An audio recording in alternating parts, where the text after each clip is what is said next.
আবারও স্বাগত ২১ বিজনেস, সঙ্গে আছি আব্দুর রহমান রণ। দেশের বাজারে কমেছে স্বর্ণের দাম, এবার ভরিতে কমেছে সর্বোচ্চ ৩,২৬৬ টাকা। নতুন মূল্য অনুযায়ী ২২ ক্যারেটের প্রতি ভরি স্বর্ণের দাম নির্ধারণ করা হয়েছে ২,২৫,২৯০ টাকা। এছাড়া ২১ ক্যারেটের প্রতি ভরি স্বর্ণের দাম ২,১৫,১৪২ টাকা। ১৮ ক্যারেটের প্রতি ভরি ১,৮৭,৪৪০ টাকা এবং সনাতন পদ্ধতির প্রতি ভরি স্বর্ণের দাম ১,৫০,৯৩২ টাকা নির্ধারণ করা হয়েছে।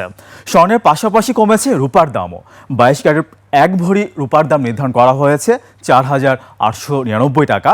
এছাড়া ২১ ক্যারেটের এক ভরি রূপার দাম ৪,৬৬৬ টাকা।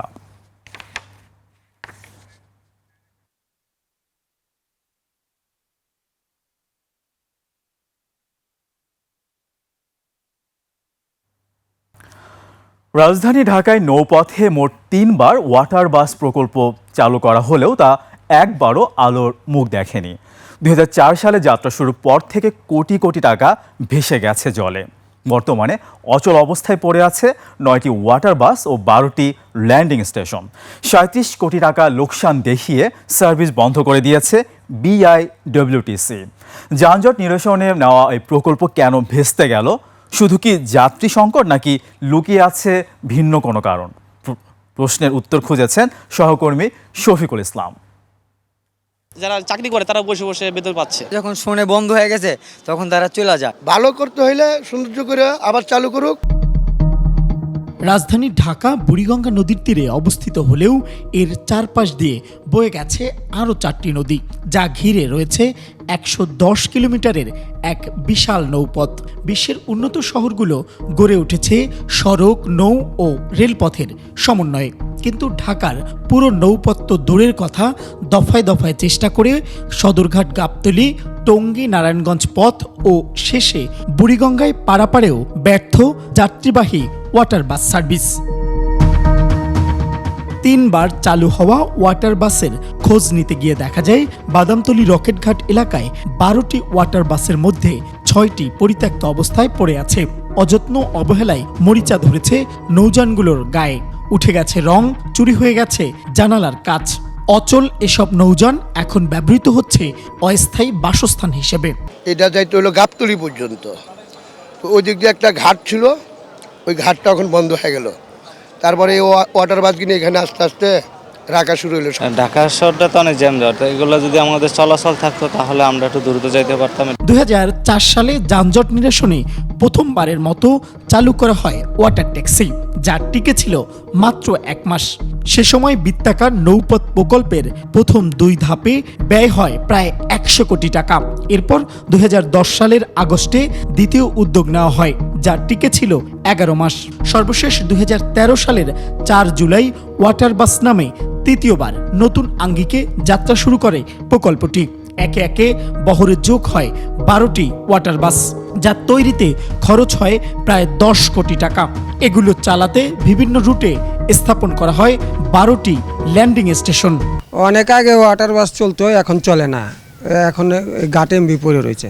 বাসে অনেক সময় লাগে যাইতে, অনেক দেরি হয়। মিরপুর থেকে সদরঘাট থেকে বিশাল অনেক সময় লাগে, কিন্তু এই ওয়াটার বাস চললে অনেক সুবিধা হতো।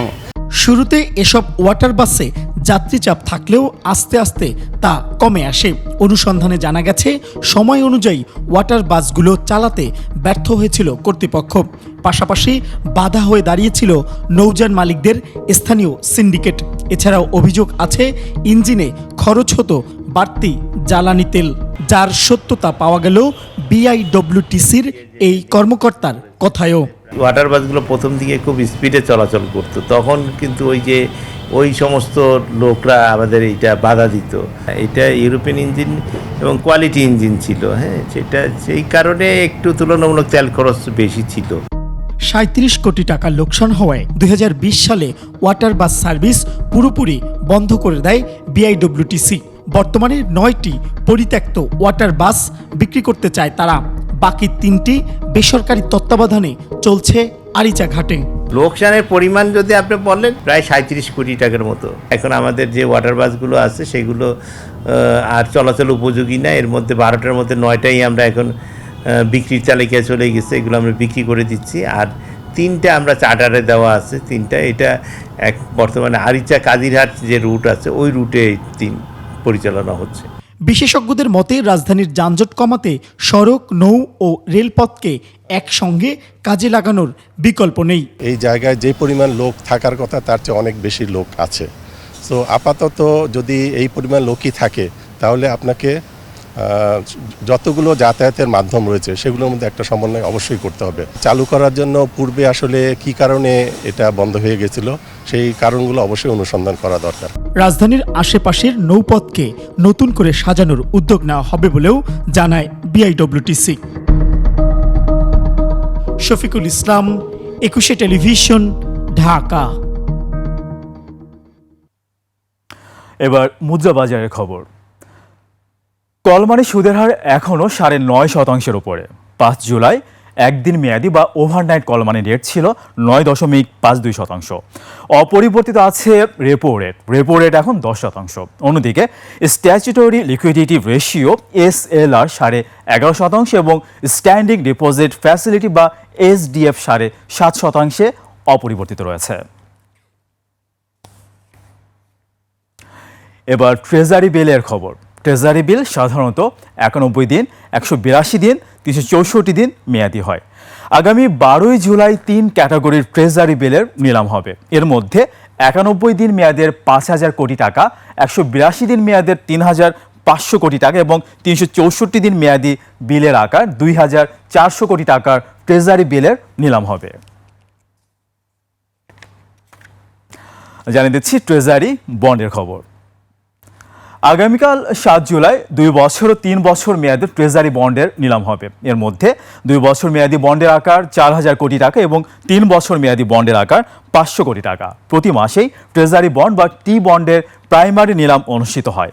বার্ষিক নিলাম ক্যালেন্ডার অনুযায়ী প্রাথমিক ডিলার বা পিডির মাধ্যমে এই নিলামে অংশ নিয়ে বিনিয়োগকারীরা টি বন্ড কিনতে পারেন। সেকেন্ডারি মার্কেট থেকেও ট্রেজারি বন্ড কেনা যায়। এবার এশিয়ার প্রধান শেয়ার বাজারের খবরাখবর। সূচকের মিশ্র প্রবণতা দেখা যাচ্ছে এশিয়ার বেশিরভাগ পুঁজিবাজারে। জাপানের শেয়ার বাজার নিক্কি সূচক 6 পয়েন্ট কমে দাঁড়িয়েছে 69,737 পয়েন্টে। বেড়েছে হংকংয়ের শেয়ার বাজার হ্যাংসেংয়ের সূচক 201 পয়েন্ট বেড়ে অবস্থান করছে 23,551 পয়েন্টে। বেড়েছে সিঙ্গাপুরের এসটি সূচক, এটি 2 পয়েন্ট বেড়ে অবস্থান করছে 5,246 পয়েন্টে।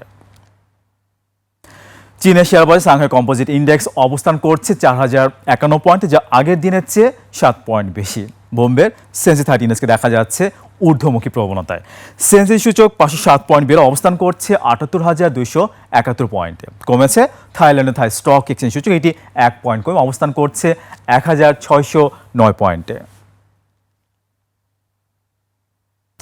দর্শক, নিচ্ছে একটা ছোট্ট বিরতি। বিরতির পর এলপি গ্যাসের বাজার পরিস্থিতি নিয়ে আমরা কথা বলবো বাংলাদেশ এলপিজি ওনার্স অ্যাসোসিয়েশনের সিনিয়র ভাইস প্রেসিডেন্ট হুমায়ুন রশিদের সঙ্গে। ততক্ষণ আমাদের সঙ্গে থাকুন।